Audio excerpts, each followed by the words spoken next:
Salut l'ambitieux, j'espère que tu vas bien. Bienvenue dans cette nouvelle vidéo dans laquelle on va parler des ETF et je vais te donner la méthode exacte, les critères sur lesquels je me base pour sélectionner convenablement un ETF.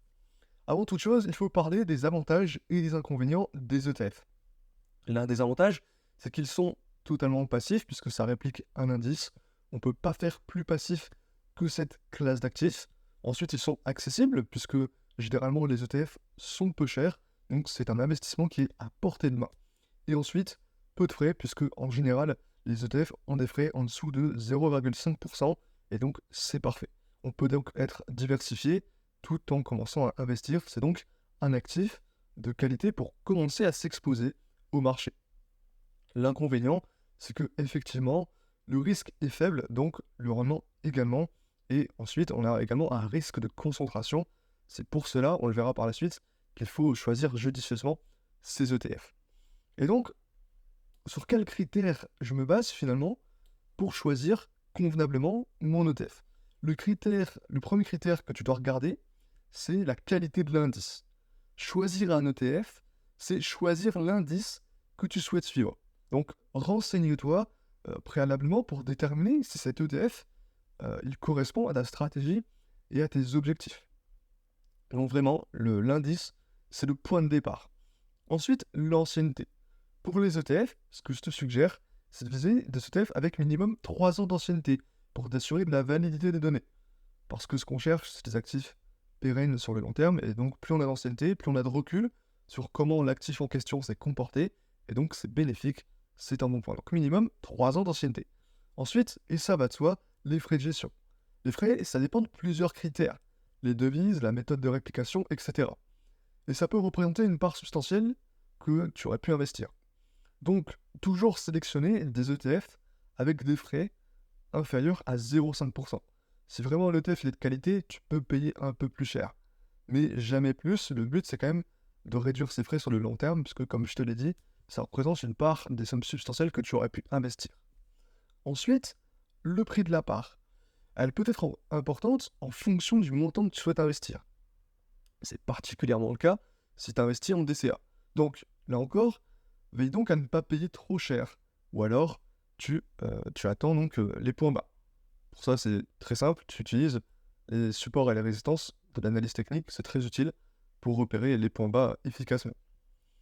Ensuite, on a un autre critère qui est là aussi intéressant et qu'il est important de vérifier, c'est le tracking difference. C'est-à-dire donc l'efficacité de l'ETF à répliquer son indice de référence.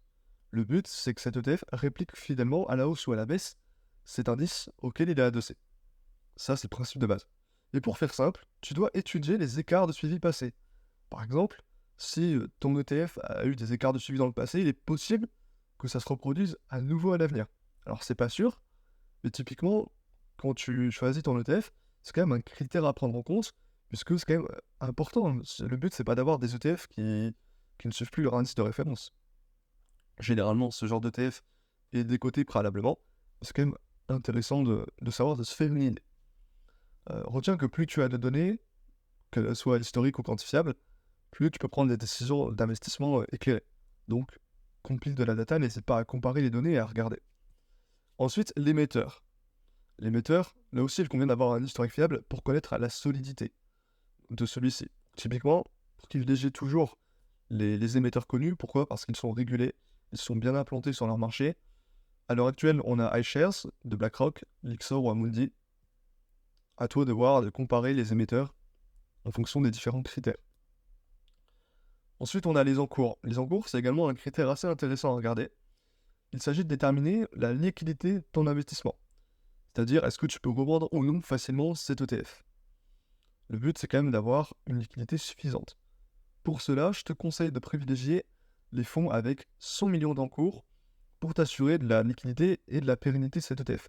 Le but, c'est que quand tu vends un actif, tu ne te retrouves pas avec cet actif sous les bras avec finalement que le marché n'en veuille pas, que personne ne veut te le prendre. Donc pour le coup, privilégie toujours les actifs avec un minimum de liquidité. Pour les ETF, c'est minimum 100 millions. Ensuite, la gestion des dividendes. Là encore, selon ta stratégie, selon ce que tu as envie de mettre en place, ça change. Est-ce que tu vas plus opter pour des ETF capitalisants ou des ETF distribuants? À toi de voir selon ta stratégie et tes objectifs. Ensuite, la gestion, le hedge, le critère d'edge. Ici, il s'agit d'atténuer le risque de change en utilisant les instruments financiers. Par exemple, ça peut être des contrats à terme, des options. Ce sont des instruments qui permettent de verrouiller le taux de change à un certain niveau, ce qui permet donc à l'investisseur de se protéger contre le taux de change. C'est aussi potentiellement un critère que tu peux prendre en compte. Alors, si tu n'es pas familier de l'investissement en bourse, c'est pas le genre de critères sur lesquels tu devrais t'attarder dès le départ, bien sûr. Commence par maîtriser la bourse dans sa globalité pour justement apprendre comment ça fonctionne, etc. Ça, ce sont les critères que j'utilise quotidiennement, régulièrement, pour acheter des ETF.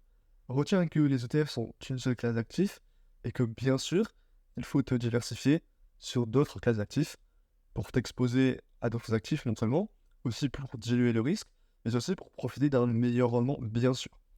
Si la bourse t'intéresse, si investir dans des actions de qualité, etc., ça t'intéresse, je t'invite à cliquer sur le lien en description. Tu trouveras une formation gratuite qui t'apprendra comment interpréter les états financiers d'une entreprise, bilan, compte de résultats, et donc ça te permettra d'investir dans des actions de qualité.